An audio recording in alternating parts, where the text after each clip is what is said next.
여러분, 얼마 전에 제가 한번 우연히 그 이사를 하면서 이 서재에 있는 책들을 이렇게 펴보게 되는데요, 그 속에서 집회 한 장이 나오는 거예요.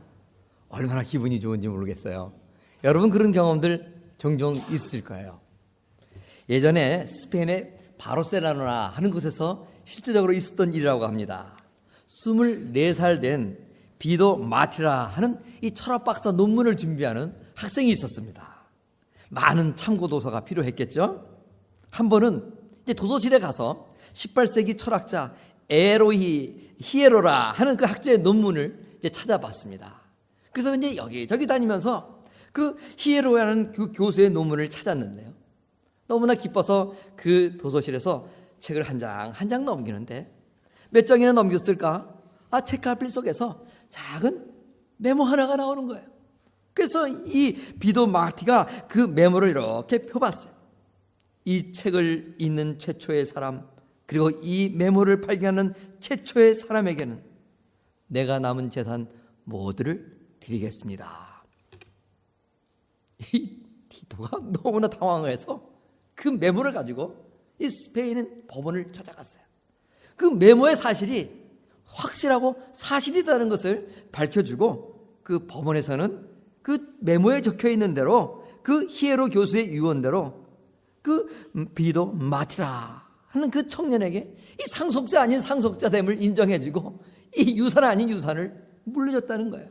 그래서 그 쪽에 있는 책에 있는 메모 때문에 비도 마티는 그 히에로 교수의 남아있는 부동산 25만 달러에 해당하는 그 가치를 받게 되었다. 그런 이야기를 제가 책에서 보았습니다.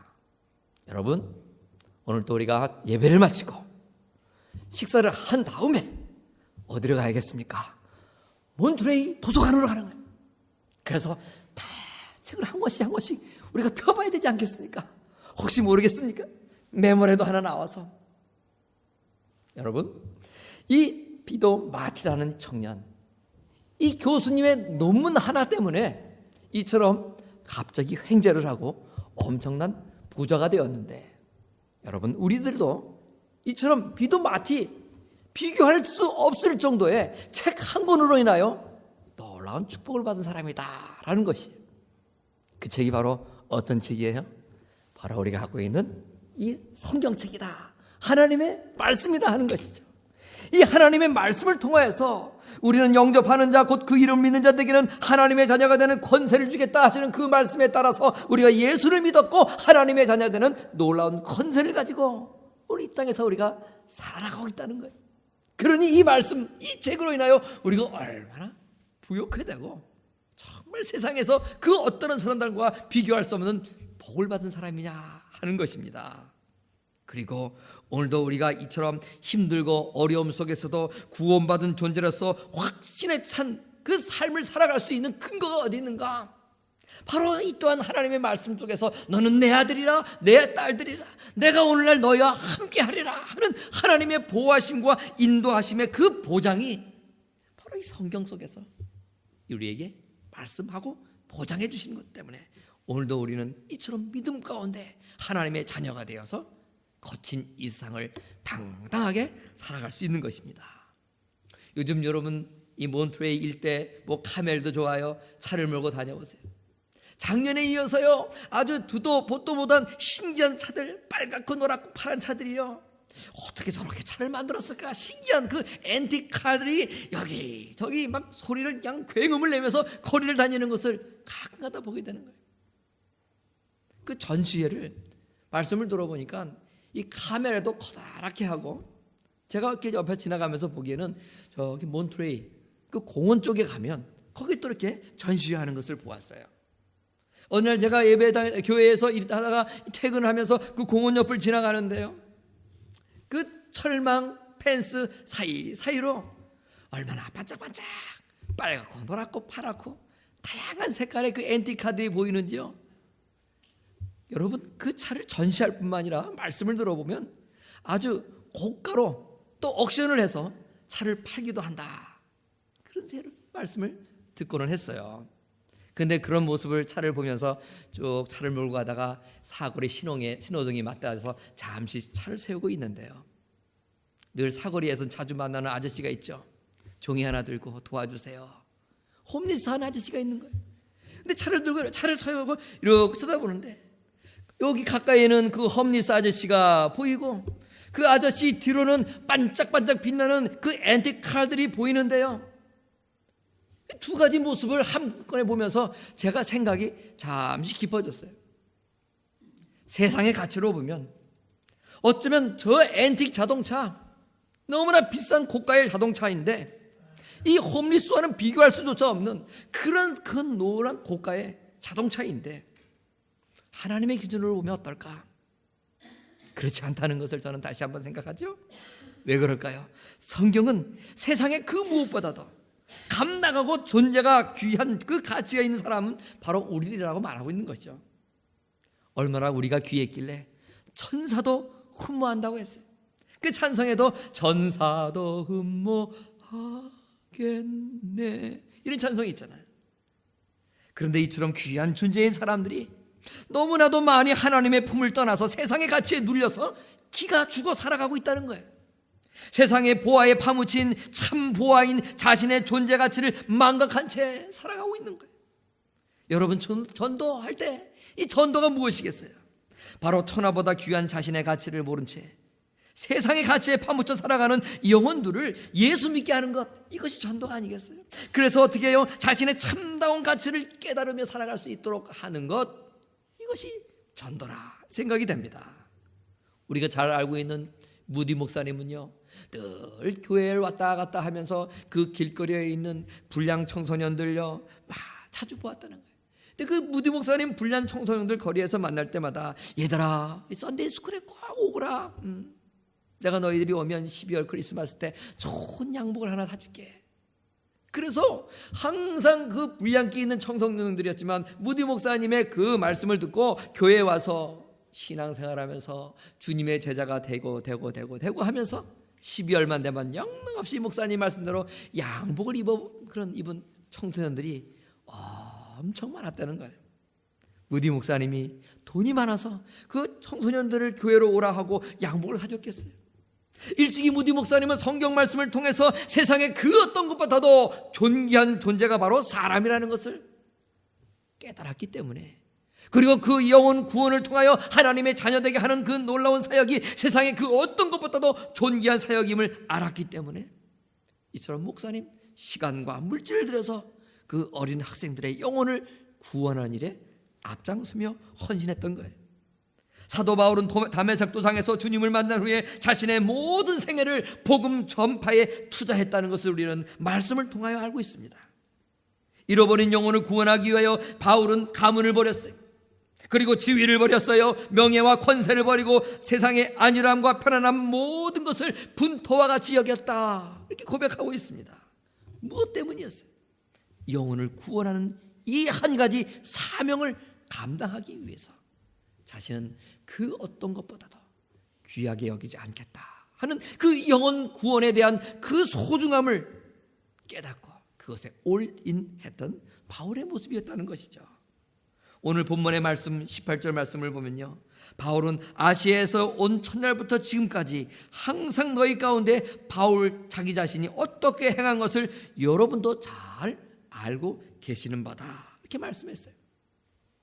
그러면서 자신이 그 행한 바를 19절 말씀을 통해서 설명하는데요, 곧 모든 겸손과 눈물이며 유대인의 간계로 말미암아 당한 시험을 참았다, 그리고 주를 섬겼다, 이렇게 말씀하고 있어요.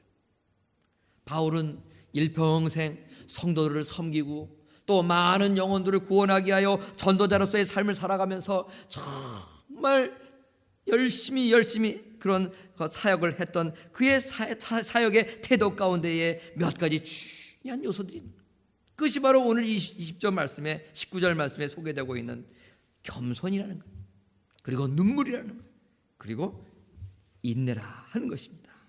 이처럼 바울은요, 성도들을 섬기면서 또 복음을 전하면서 이처럼 첫 번째 사용했던 자신의 그 태도, 마음가짐, 자세는 겸손이었다 하는 것입니다. 성경은 바울이 모든 겸손으로 성도들을 섬겼다. 이렇게 고백하고 있습니다. 여러분, 겸손 그러면 우리가 참 많이 듣고 많이 사용하는 단어입니다. 성경에서는 겸손이란 말이 참 여러 번 많이 나옵니다. 그리고 상황에 따라서 겸손이 이렇게도 쓰이고 저렇게도 또 다른 뜻으로 사용되는 곳도 있습니다. 그런데 겸손이란 말의 그 원어를 살펴보면요, 몇 가지 뜻이 있어요. 그 가운데 한 가지 뜻이 어떤 것이 있냐면 낮은 데 처하는 마음가짐이라, 이런 뜻이 있는 거예요. 당시 바울의 나이는 정확히 알 수 없었어요. 그러나 많은 나이를 가진 그러한 고령이었습니다. 그는 누구보다 많은 업적을 남긴 훌륭한 영적 지도자였습니다. 그는 육적으로나 영적으로나 우쭐할 수 있었어요. 또 권위를 부리면서도 흠될 것 같지 않은 그러한 권세 있는 자였습니다. 그러나 그는 모든 겸손으로 주님을 섬기고 모든 겸손으로 성도들을 섬겼다 고백하고 있습니다. 뿐만 믿지 않는 사람들을 향해서도 복음을 전도할 때도 겸손함으로 다가가면서 항상 스스로를 항상 쳐서 낮은 곳에 머물게 했다는 것이에요. 권위를 부리거나 자기 주장을 하지 않았습니다. 바울은 성도들을 주님 섬기듯 겸손함으로 섬기면서 존중하면서 잘 대했던 것을 볼 수가 있습니다. 우리 예수님은 하늘보다 높으신 하나님의 아들이었지만 종처럼 낮아지셔서 냄새나는 죄인들의 발을 씻기셨어요. 진정한 그리스도는 어떤 자들이겠습니까?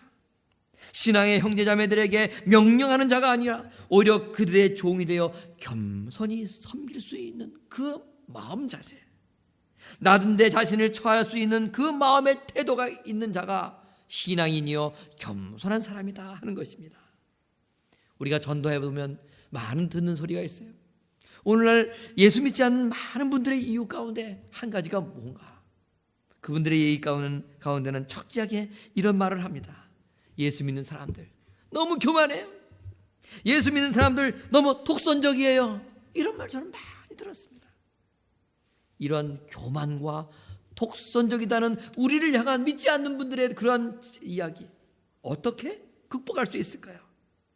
바로 겸손한 자세를 갖는 것입니다.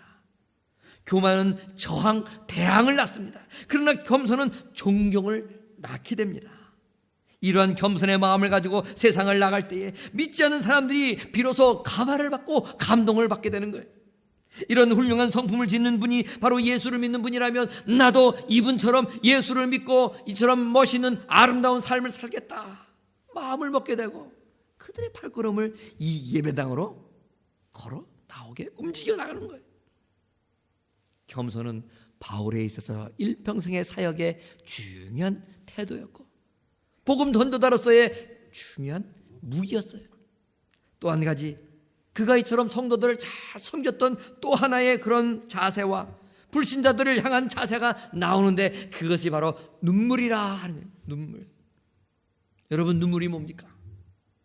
눈물 그러면 예전에 많은 분들이 눈물이 뭐냐? 뭐예요? 여러분, 오늘 말씀은 바울은 눈물로 성도들을 섬겼다는 거예요. 우리는 슬플 때 웁니다. 화가 날 때도 웁니다. 그러나 오늘 바울을 보니까 성도들을 섬기면서 눈물을 흘렸다는 거예요. 그는 3년이나 밤낮 쉬지 않고 눈물을 흘리면서 성도들을 훈계했다. 성경을 보면요, 하나님은 우리 인생을 가리켜서 양이라는 동물에 비유하셨습니다. 양이 겉에 보기에는 참 온순한 것 같죠. 그런데 동물학자들의 그 이야기를 보면요, 양처럼 고집센 동물도 없다는 거예요. 여러분, 양은 어떤 특징이 있습니까? 죽을 줄도 모르고 고집하면서 계속해서 그 양무리를 이탈하고 구렁이로 가고 벼랑으로 가는 거예요. 애써 끌어오면 반발합니다. 다시 또 죄악의 구렁텅이로 갑니다. 잠시 한눈을 팔면 세상 길로 갑니다. 쉬지 않고 지키지 않으면 어느새 딴 길로 가는 것이 바로 양과 같은 저와 여러분 죄인의 속성을 지닌 우리들이라 하나님 비유로 말씀하시는 겁니다. 바울은 이런 양과 같은 성도들을 눈물을 흘리며 훈계했던 것입니다. 바울이 흘린 눈물은 무슨 뜻을 갖고 있습니까? 바로 눈물 하면 진실함을 말하는 거예요. 진실한 마음, 바울은 이 눈물을 흘면서 성도들을 훈계했다는 말은 정말 바울의 그들을 향한 진심 어린 사랑의 마음을 가지고 그들을 양육했다는 것이죠. 진심이 없을 때 개인적 감정으로 사람을 대하기 쉽습니다. 그리고 개인적인 그런 감정을 가지고 사람을 대하면 사람들의 마음을 잘 열 수가 없습니다. 열리지가 않아요. 진실한 마음, 거짓이 없는 마음, 사랑의 마음만이 우리 서로의 마음을 열게 하고 가만을 주고 감동을 줄 수 있다는 것이죠. 이렇듯 진실한 그런 마음, 그런 거짓이 없는 마음은 바로 성도들의 마음을 열게 하고 더욱더 주님 앞에 충성되이 사역할 수 있는 그런 교인이 되게 할 뿐만 아니라 믿지 않는 영혼들의 그 꽉 닫힌 마음들도 열게 한다는 것입니다. 우리는 지금 삭막한 세상을 살고 있습니다. 진실이 많이 사라져가는 세상을 살아가고 있습니다. 그래서 많은 사람들이 오늘날을 거짓의 시대다 이렇게 얘기합니다. 겉과 속이 다릅니다. 겉으로는 웃지만 속으로는 늑대의 모습을 가지고 나를 삼키려 하는 이 세상, 이익에 따라서 사람도 만나고 상대하는 이 세상, 진실한 마음으로 사람을 사랑하면서 그런 상대를 해보세요. 예전에 제가 고등학교 시절에 선생님한테 회초리를 맞으면서 참 두 가지 경험을 해봤어요. 어떨 때는요, 회초리를 맞는데 뭐 2대, 3대, 뭐 몇 대 맞지 않았어요. 그런데 그 2대, 3대 맞을 때요, 왜 이렇게 마음속에서 그냥 우라가 치밀고 내 자기 반성은 생기지 않고 선생님에 대한 증오와 억울함만이 가득한지요. 그런데 어떨 때는요, 10대도 맞아보고 20대도 맞아보고 매를 맞아보는데요, 몸은 좀 아팠지만 그 매를 맞으면서 기분이 그렇게 좋을 때가 있어요. 매 맞으면서 여러분 기분 좋은 적 경험해 보셨어요? 제가 왜 이렇게 매를 맞으면서 멍이 들어가면서도 기분이 좋았을까? 그 선생님이 아버지 같았어요. 그 선생님이 늘 저를 향해서 사랑의 말씀을 전해주고 정말 말씀 한마디 한마디 할 때마다 저를 사랑하고 있다는 그 말씀 속에 배어있는 진실함이 제 마음에 늘 와닿았어요. 그래서 그 선생님이 제가 실수할 때 매를 드셔도요, 몸은 아팠지만 마음은 기뻤어요. 그러면서 매를 맞으면서도 정말 사랑의 매라는 것이 이런 거구나 경험해 본 적이 있습니다. 우리의 진실함에 굳게 닫힌 초롱성 같은 믿지 않는 분들의 마음의 문이 열리게 되는 거예요. 이해 타산 없이 믿지 않는 분들 한번 만나보세요. 진심 어린 마음으로 정말로 사랑하는 마음으로 섬겨보세요. 그분들의 마음이 움직이는 거예요. 또 한 가지, 사울의 사역과 복음전도 사역을 볼 때에 소중한 그의 그런 태도 한 가지가 있었어요. 그것이 바로 인내라 하는 거예요. 바울은 시험을 참고 성도들을 섬겼습니다. 바울은 에베소에서 동족들로부터 말할 수 없는 모욕과 핍박을 받았습니다. 그러나 그는 주를 바라보면서 참고 또 참았습니다. 교회 성도들, 특별히 중직자들에게는 이처럼 끝까지 참는 인내심이 필요합니다. 여러분, 우리가 인내하지 않으면 어떻게 됩니까? 인내하지 않으면 다툴 때가 많아요. 인내하지 않으면 어떤 일을 이루다가도 실패할 때가 많습니다. 인내하지 못하면 스스로 또 낙심할 때도 많이 있습니다. 인내하지 않으면 하나님의 일도 온전하게 이룰 수 없습니다. 그 때문에 특별히 우리 그리스도인들에게는 인내가 필요하고, 교회를 섬기는 많은 일꾼들은 더욱더 인내가 필요한 것입니다. 사단의 시험에 들고 교인들이 실족하게 될 때, 그때가 언제인가? 목사가 인내하지 못할 때 성도들이 시험 들지 않습니까? 중직들이 인내하고 참지 못할 때에 믿음이 연약한 성도들은 시험에 빠지게 되는 것입니다. 그러나 참고 인내합니다. 주님의 영광이 드러납니다. 참고 인내합니다. 결국 믿음의 승리를 얻게 되는 거예요. 전도를 하다 보면 참고 참아야 할 일이 한두 가지 아닙니다. 자녀를 다 키우시고 다 키워보셨죠? 얼마나 참으셨어요? 얼마나 자녀들 양육하면서 기다리셨습니까? 철 모르는 아들, 깨닫지 못하는 딸들 키우면서 얼마나 참고 인내 많이 하셨어요. 아직 아기가 어린 자녀를 두고 있는 엄마 아빠들 계시다면요, 앞으로 더욱더 참으셔야 되고요, 인내하셔야 되고요, 기다려야 될 거예요. 근데 세상의 불신 영혼들 바라보세요. 영적으로 바로 이분들이 철없는 아들 같고 철없는 깨닫지 못하는 딸과 같은 분들 아니겠어요? 그러기에 이분들을 구원하기 위해서는 참고 인내하고 또 인내해야 되는 것입니다. 야고보 사도가 말했죠. 인내를 온전히 이루라. 바울과 같이 때론 나를 공격하고 업심여기며 비난하고도 참아야 하는 거예요. 인내해야 됩니다. 바울은 본래요 교만했던 사람이에요. 눈물도 없었던 사람이었어요. 참지 못하는 혈기가 왕성한 사람이었어요.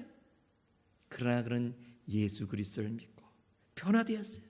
그래서 이처럼 겸손의 종이 되어 성도들을 섬기고요, 겸손의 종이 되어서 복음을 전하는 자가 되었어요. 마찬가지입니다. 우리가 불신자들을 향해서 전도할 때도 늘 겸손한 마음 잃어버려서는 안 됩니다. 나아가서 또한 진실해야 되는 것입니다. 겉과 속이 일치되어야 된다는 것이죠. 겸손하고 진실한 우리의 마음과 태도를 끝까지 인내하고 참으며 지속적으로 실천해 나가야 되는 것입니다. 인내는 쓰다, 그러나 열매는 달다, 잘하는 우리의 속담입니다. 우리가 불신 영혼들 관계할 때에, 성도들 섬길 때에 인내는 정말 씁니다. 인내는 괴롭습니다. 인내는 답답합니다. 인내는 어렵습니다. 힘듭니다. 그러나 열매는 뭔가요? 상대방의 더욱더 성숙된 믿음이에요. 불신자들 가운데 우리가 인내하면 그 인내는 정말 씁니다. 그러나 그 열매는 영원 구원입니다. 또 한 가지 바울의 사역 가운데 중요한 것 하나 있었어요. 그것이 바로 주저함 없음이라는 거예요. 바울은 복음을 전할 때에 주저함 없이 복음을 전했다고 말하고 있어요. 오늘 말씀 20절 말씀을 보세요. 유익한 것은 무엇이든지 군중 앞에서나 각 집에서나 꺼리낌 없이 너희에게 전하여 가르쳤다. 꺼리낌 없이. 꺼리낌 없다는 말 뭐예요? 주저함 없이라는 말이에요. 우리 주님께서 우리에게 말씀하셨습니다. 너희는 복음을 전파하라. 때를 얻든지 얻지 못하든지 복음을 전파하라. 꺼리낌 없이 복음을 전파하라. 주저함 없이 복음을 전파하라 말씀하신 것이죠. 지금은요, 목사님이 되셨다는 제가 이야기를 들었습니다. 디트로이트 안 전문의 원정수 권사님, 많이 여러분 간증 책도 보시고 또 테이프도 들어보셨을 것입니다. 이분에게는요 수많은 환자들이 이제 오는데, 특히 암 전문이니까 암에 의해서 힘들어하는 분들이 많이 왔어요. 그 가운데는 정말 적당한 기간 치료를 받고 건강을 되찾아서 나가시는 분도 있지만 그렇지 않은 분들도 왕왕 있었다고 얘기해요. 이 원 권사님은 자신에게 찾아오는 모든 환자 한 분 한 분을 향하여 정성을 다하여 치료를 하는데, 특별히 믿지 않는 분들이 자신의 환자로 할당이 될 때는 정말 그분들을 위해서 더욱더 기도하면서 간절히 그분을 치료하는데요, 의사니까 당연히 첫 번째 육적인 치료의 방법으로 그분을 위해서 정성껏 치료를 했어요. 이분에게는 다른 의사들이 갖지 않은 또 하나의 치료법이 있었는데 그것은 바로 영적인 치료였어요. 믿지 않는 암 환자가 왔습니다. 반드시 그 원정수 권사님은 성경책을 들려주면서 다음번에 올 때까지는 요한복음 몇 장까지 꼭 읽어오세요 당부를 했다는 거예요. 근데 여러분 생각해 보세요. 우리가 아무리 완악한 불신자들이라 할지라도 사람이 몸이 아프면 마음이 약해지게 돼요. 그리고 정말 아무리 완악해도 그 의사 선생님 앞에 가면 왜 이렇게 의사 선생님 말씀은 하나님 말씀과 같이 무섭고 꼭 따르고 싶은 마음이 드는지요? 내가 회복돼야 되니까 그런 마음도 생기는 것 같아요. 불신 환자들이 그 원정수 권사님의 요한복음 꼭 읽어오세요 하는 말씀을 거의 다 순종했다는 거예요. 그래서 다음번에 만날 때는 또 의술을 가지고 또 치료도 하면서 말씀을 정말 읽었는지 확인도 해본다는 거예요. 그래서 일정한 기간 치료의 기간을 통해서 정말 그 쭉 원권사님과 함께 쭉 치료의 과정을 거치다 보면은 어느새 불신자들이 자기가 정말 예수 믿는 사람이 됐는가 또 알 수 없을 정도로 저절로 예수 믿는 사람이 되어 있다는 거예요. 많은 분들이 기쁨을 안고 회복이 돼서 집으로 돌아가지만 어떤 분들은 정말로 회복이 되지 않는 경우들이 있어요. 근데 그 모든 분들이 이 원권사님을 만나면서 꼭 이 말씀을 거의 하시면서 눈을 감으셨다는데 그 말씀이 뭐냐? 박사님, 나는 처음에 이 병에 걸렸을 땐 세상을 저주하고 내 인생을 원망하고 하나님을 원망하고 살았어요. 그런데 첫 번째 원건사님 만나는 것이, 원 박사님 만난 것이 내게 복이었고, 두 번째 하나님의 말씀, 이 요한복음 생명의 말씀을 만난 것이 내가 복이었어요. 이제는 나는 그 누구도 저주하지 않고 하나님도 원망하지 않습니다. 왜 그래? 나는 이 땅에서 삶이 다가 아니라 저 천국에서 영원히 살아갈 수 있는 그런 영생의 주인공이기 때문에, 나는 하나님께로부터 천국 시민권을 부여받은 그런 하나님의 자녀이기 때문에 저는 이제 더 이상 누구를 원망하지 않고 감사한 마음으로 이렇게 참 눈을 감습니다. 고백을 했다는 거예요. 한 영혼을 천하보다 귀하게 여기는 이 원건사님의 주저없는 복음 전파의 그 열정, 쉬지 않고 때를 어떤지 얻지 못하든지 열심을 다해서 이 영혼이 구원받기를 위하여 간절히 기도하며 하나님의 말씀을 들려주며 그 생명을 구원시키기 위하여 애썼던 이 원정수 권사님,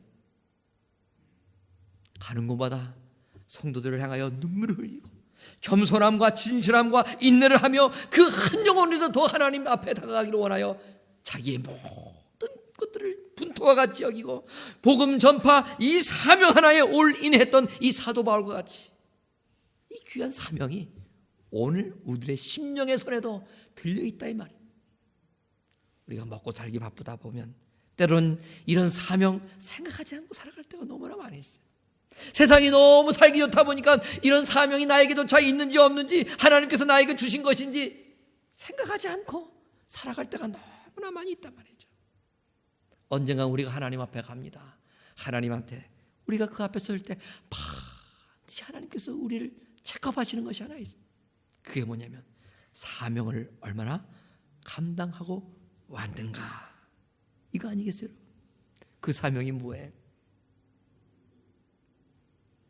예수 믿고 하나님 자녀된 우리로서 열심히 이 땅에서 주님을 섬기는 것, 그리고 형제자매들을 사랑으로 섬기는 것, 그리고 아직 믿지 않는 분들을 향하여서 진실된 마음과 겸손한 마음과 인내의 마음을 가지고 그분들을 하나님의 자녀되게 도울 수 있고 주님 앞으로 인도하는 것, 이것이 바로 저와 여러분에게 하나님께서 부여해 주신 사명인 것이, 오늘 바울과 같이 끝까지 겸손하고 주저함 없이 진실된 마음으로 인내하면서 아직도 우리 주변에 있는 믿지 않는 영혼들 향하여 우리의 발걸음을 옮겨 나갔으면 좋겠습니다.